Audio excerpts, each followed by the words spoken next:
Everlasting Father, oh God, take me through. First of all, I have a question. I do see this question on the internet, on Twitter, people talking about when Nigerians go to abroad, they become less religious.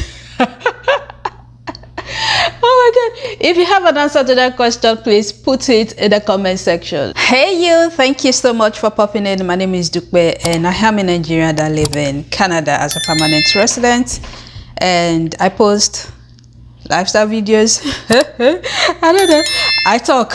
Okay. Whatever comes to mind, whatever you need me to talk about surrounding my life here in Canada, as a Nigerian living in Canada, whatever, anything, just let me know. Okay, so question of the day: when Nigerians get abroad, they become less religious. Why? Sis, you were a church rat. You were a church rat when you were in Nigeria. You now get to Obodo Yibo finish. You are not now going to church anymore. Or that you reduce the amount of time that you go to church. In Nigeria, you go to Sunday service, workers' meeting, prayer meeting, Bible study. All the meetings of this world, you are attending it. But now you are in the abroad. What happened? I want to know if anybody have answers to that question. I want to know what your whole answer is. Please leave it in the comment section. Let me know. But you see, there is something that I need you to know. People go to church so much in Nigeria not only because they are serving God, not only because they are going there to worship God, but to pray for miracles. Prayers. Churches in Nigeria, a lot of them are house of prayers, not really house of worship. I don't know if you understand what I mean. Every time there is vigil, every time there is revival, every time there is something, one thing or the other that's focused on prayer, breaking generational curses, having success breakthrough, a whole lot of it. They all make sense. They are all good. But the problem is what we are praying for, the things that are stopping a lot of people, they are actually what the government did not provide.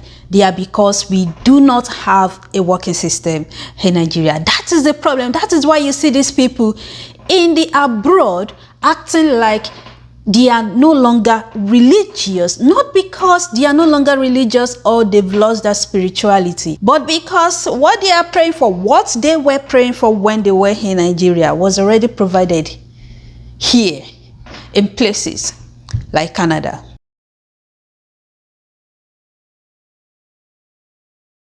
A small business in Nigeria faces a lot of obstacles just for the main fact that they are in Nigeria.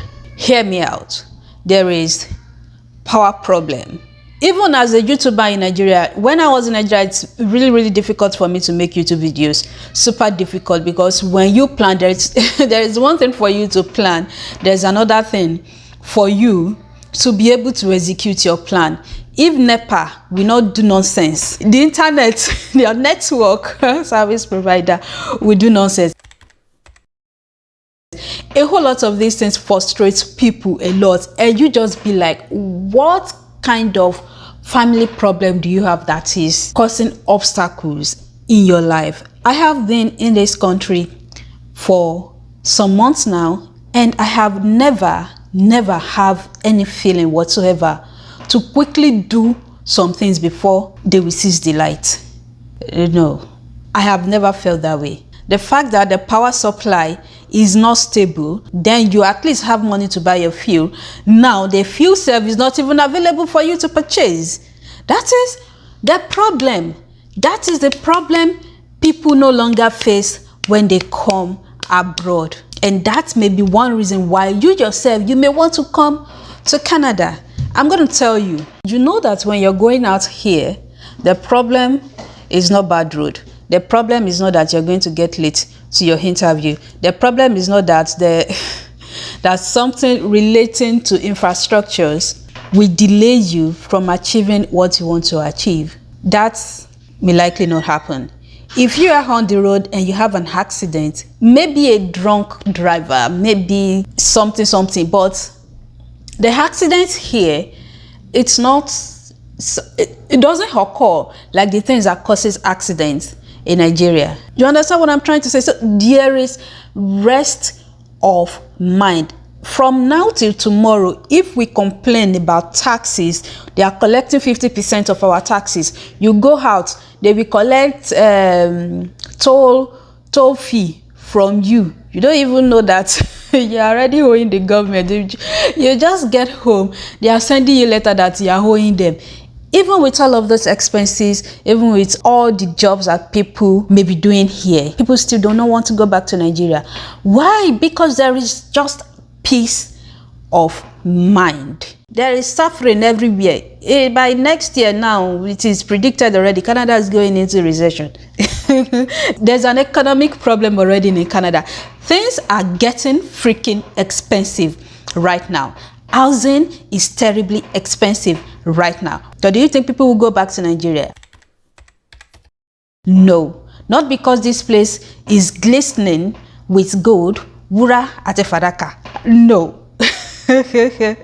But people know that they can pretty much predict their life. They can pretty much say that, okay, if I go to school, my school is 2 years, I can work for 1 year. Hopefully they grant you work permit, then you can work for 1 year. You know that after that, you can now put in your application for permanent residency. After that, you need to live for another certain number of years to become a citizen. There is the system from 1, 2, 3 to 10. You can pretty much predict where your life will be in the next 5 years, in the next 10 years. But you know, in Nigeria, it's you go to school in Nigeria, you know that your course is 3 years and so months. But in total, we call it 4 years. But that 4 years may turn to 6 years, 7 years. You are running a master's degree that is just 1 year or 2 years, but you are still in school 4 years. You cannot predict anything about your life. You can't. And that, honestly, is not spiritual problem. Also, we're on strike for the most part of last year. And then they resumed, and this year again they had to go on strike just because some people decided not to prioritize the education sector. Those people cannot predict their life. They cannot even plan their lives. It is a super terrible rest of mind. People will leave Nigeria, and then the next day you see them after a few months that they get here, their cheek has come out, their skin is popping. Why would their skin pop? When there is rest of mind. I keep saying this thing, rest of mind.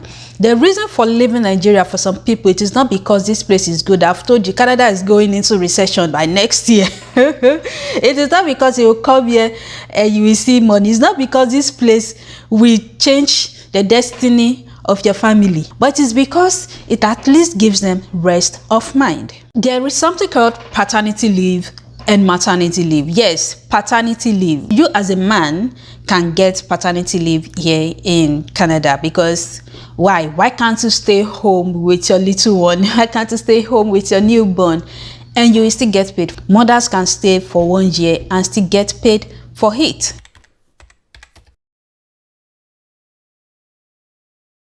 You get your paternity leave from your job, and you also get something from the government. Your child, you must already have the name of your child in place already. So the day that you deliver the child, they already enter the child's name into the system. Your child is already getting something. Even though child care might be so much expensive, but there is support from the government. If you lose your job here, you still get you still get something because there's something called employment insurance.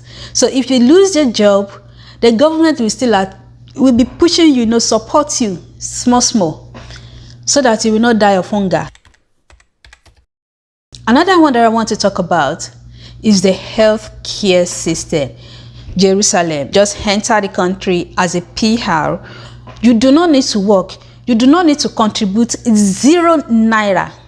Sorry, you do not need to contribute 0 cents to be able to access healthcare. It blew my mind away. You just have to go register, get your insurance, and you are automatically covered. I'm telling you, you can see a family doctor, you can go to emergency, nobody is going to ask you for shishi. They will send you to go for test. You go for your test, your blood test, scan. Nobody is going to ask you for shishi. It's mind-blowing. And the ease of seeing a practitioner is also mind-blowing, because there are just so many clinics everywhere. All you have to do is, if they require that you book an appointment, and then if they don't, you can just walk in. There are lots of walk-in clinics. Ask to see a doctor. You see a doctor, they want to send you to go for testing. They just give you a paper, go to so place, have your test done, then come back here. Then they discuss your issues. You know, when going to hospitals like UCH, you have to be praying that, God, don't let me meet witches, disguising as nurses in this hospital. Oh Lord God, don't let the enemy wait for me at UCH. Every evil person that will stand against the treatment, that will stand against the life of this patient at UCH, God, don't let them be on duty whenever we go there. And I remember a case where we needed oxygen at UCH.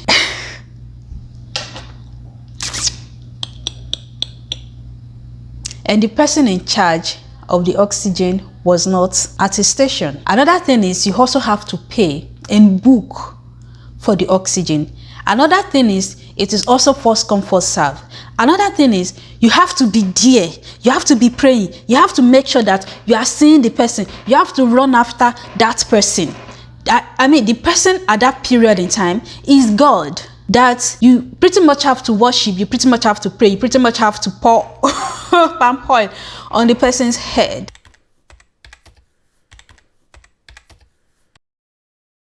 Here, you want to see something, you need something, and they are not providing it for you. Why wouldn't they provide it for you? Do they want to lose their job? They cannot even be unfortunate not to provide you with service. They cannot. The service that they employ them to do, they will not provide it for you. They don't want to lose their job now. These are wide gaps. The only thing that might be an issue here is totally a different when it comes to sex. That is why they are asking you to book an appointment to see a specialist, my dear brothers and sisters. That you might be on queue for months. You might be okay for once. Yeah, the prayer you want to be praying here is that you do not have a terminal problem that may make you be on queue for months. Otherwise, you may need money to go and seek a private hospital for all that. If you are thinking of why should you come to Canada, if you have the money to process your immigration to come to Canada, please definitely do it. And the one that's always sweeting me, this was always sweeting my body, because you know it means that if I decide that today I want to go to Jamaica, I go to Jamaica. Which visa free as a PR. There are quite a number of countries that you can go to with your PR card, which is visa free: Jamaica, Mexico, Taiwan, I mean Singapore, or visa free or visa on arrival, kind of, you know. Ease of things, rest of mind. Transportation system is well planned. Bus and train, everything is timed and planned. And even if you experience disappointment, you already give yourself some buffer, like, okay, let me just get to the bus station at so time, just in case this one bus disappoints. At least I won't get late to where I'm going to. But you can pretty much plan your life.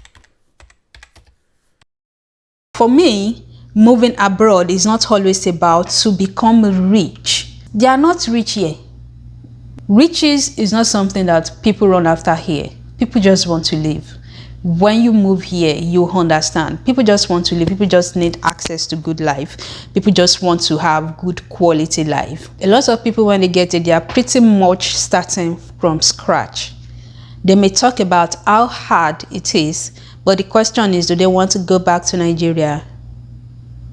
I'm sure a lot of people will say no, except they are from a very rich home, or that something is waiting for them in Nigeria. Anything apart from that, you don't want to go. But see, we can complain about so many things here I have my reservations. If I start saying them now, you'll be saying that I don't want people to come to Canada.